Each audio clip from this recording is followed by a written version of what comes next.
জায়গাটা সুন্দর লাগলেও রহস্যে ভরপুর। টম এই সুন্দর জায়গাটায় বাড়ি দেখতে গেলে আটকা পড়ে যায়। পরবর্তীতে টমের সাথে কি হয়েছিল সেটা জানতে পুরো ভিডিওটা দেখুন। তো আর দেরি না করে মেইন গল্পে যাওয়া হোক। সিনেমার শুরুতেই জ্যামা এবং টম দুজনে একসাথে থাকার জন্য বাড়ি দেখতে যায়। যে বাইরের কাছে তারা বাড়ি কিনতে যায় তার কথাবার্তা একটু বিস্ময়কর মনে হচ্ছিল। জ্যামা এবং টম ঘুরে ঘুরে সমস্ত রুম দেখে নিল। যখন তারা বাড়ির বাইরের সাইডটা দেখতে বের হলো তখন পেছন থেকে বাইরটা চলে গেল। তাদের বাড়ি দেখা শেষ হলে যখন তারা বাইরটাকে ডাকলো তারা বাড়ির কোথাও বাইরটাকে পেল না। সেজন্য তারাও সেখান থেকে চলে যাওয়ার জন্য গাড়িতে উঠে গেল। কিন্তু কয়েক মিনিট গাড়ি চালানোর পর তারা যে বাড়ি থেকে বের হয়ে রওনা দিয়েছিল ঘুরে ঘুরে সেই বাড়ির সামনে চলে আসলো। এক জায়গায় বারবার ঘোরার পর টম বিরক্ত হয়ে জ্যামাকে বলল সে নিজে গাড়ি চালাবে, কিন্তু তাতে কিছু হলো না। এদিকে তাদের কারো ফোনেই নেটওয়ার্ক ছিল না। তারা সারা দিন ঘুরে ফিরে শুধু 9 নম্বর বাড়ির সামনেই আসতেছিল। গাড়ির তেল শেষ হয়ে যাওয়ায় তারা বাধ্য হয়ে 9 নম্বর বাড়ির মধ্যে চলে গেল। পরের দিন সকালে টম যখন বাড়ির ছাদে উঠে দেখলো সেখানকার সব বাড়ি দেখতেই একই রকম। টম পরিকল্পনা করলো যে তারা বাড়ির বাগানের ওপর দিয়ে যাবে। সারাদিন হাঁটার পরও তারা ঘুরে ফিরে 9 নম্বর বাড়ির বাগানেই চলে আসলো।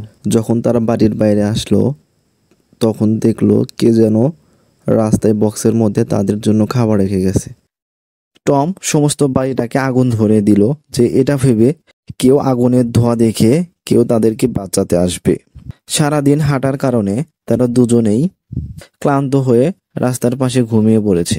পরের দিন সকালে যখন তাদের ঘুম ভাঙলো তারা দেখতে পেল কে যেন বাক্সের মধ্যে বাচ্চা রেখে গেছে। বিস্ময় ব্যাপার এই হলো টম রাতে যে বাড়িটাকে জ্বালিয়ে দিয়েছিল সকালে সে বাড়ি যেমন তেমনই ছিল। কয়েক মাস চলে গেল, বাচ্চাটাও বড় হয়ে গেছে, কিন্তু মাত্র 98 দিনে বাচ্চাটা অনেক বড় হয়ে গেছে। প্রত্যেক দিনের মতোই খাবার খেয়ে আবর্জনা বাক্সের মধ্যে রেখে রাস্তায় রেখে দেয় আর অপেক্ষা করতে থাকে এই আবর্জনা বাক্সটা কে নিয়ে যাবে। কিন্তু তারা যখন নজর রাখে কেউ আসে না। টম সিগারেটের টুকরো ঘাসের উপরে ফেলার সাথে সাথেই সেখানকার মাটি সরে যায়। তখনই টম মাটি খুঁড়তে থাকে। এক অদ্ভুত ধরনের মাটি। সারাদিন মাটি খুঁড়ে টম কিছুই পায় না। অনেকদিন পর গানের শব্দ শুনে তারা খুশিতে নাচতে থাকে। তার সাথে বাচ্চাটাও নাচতে থাকে। এতদিন এক জায়গায় আটকে থাকার কারণে জ্যামা ও টম বাচ্চাটার সাথে ভালোভাবে কথা বলে না। এজন্য বাচ্চাটা তাদের নকল করে এবং মাঝে মাঝে বিনা কারণেই চিল্লায়। প্রতিদিন বাচ্চাটার এসব জ্বালা যন্ত্রণার কারণে টম বাচ্চাটাকে গাড়ির মধ্যে বন্ধ করে দেয়। কিন্তু জ্যামার বাচ্চাটার প্রতি মায়া হয় আর বাচ্চাটাকে গাড়ির মধ্যে থেকে নিয়ে আসে।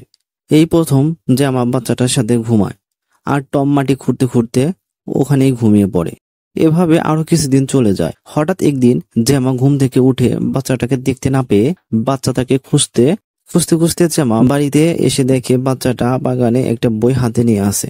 বইয়ের লেখাগুলো অনেক অদ্ভুত, প্রাচীনকালের বর্ণের মতো। বইতে কিছু চিত্রও আছে যেগুলো টিভি অন করলেই চিত্রগুলো আসে। জ্যামা বাচ্চাটাকে যার সাথে দেখা করেছে তার কপি করতে বলে। বাচ্চাটা সেই লোকটার কপি করলেই জ্যামা ভয় পেয়ে যায়। এভাবেই আরো কয়েক মাস চলে যায়। বাচ্চাটা বড় হয়ে বালকে পরিণত হয়। এদিকে মাটি খুঁড়তে খুঁড়তে ও মাটিতে ঘুমানোর কারণে টম অনেক অসুস্থ হয়ে পড়েছে। তারপরও টম মাটি খোঁড়া বাদ দেয় না। হঠাৎ একদিন টম মাটির নিচে একটা লাশ দেখে ভয় পেয়ে উপরে চলে আসে। জ্যামাকে ডাকতে থাকে। টম খুব অসুস্থ হয়ে গেছে। তারা বাড়ির ভিতরে যেতে চায় কিন্তু বড় বালক তাদেরকে বাড়ির মধ্যে যেতে দেয় না।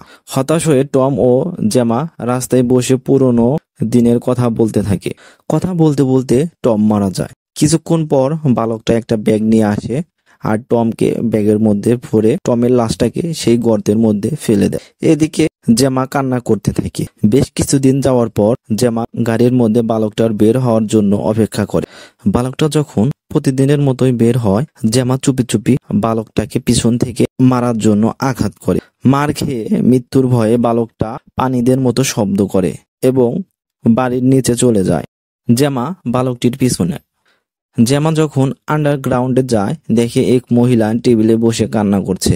জ্যামা কাছে যেতেই মাটির নিচে চলে যেতে থাকে আর অন্য একটা রুমের বাথরুমে পড়ে যায়। সেই বাথরুমে একটা লাশ দেখে জ্যামা হঠাৎ করেই সিঁড়ির নিচ থেকে পড়ে যায়। দরজার সামনে চলে আসে। জ্যামা দরজা খুলতেই দেখে সে আগের জায়গায় চলে আসে। এই অবস্থা দেখে জ্যামা মাটিতে পড়ে কান্না করতে থাকে।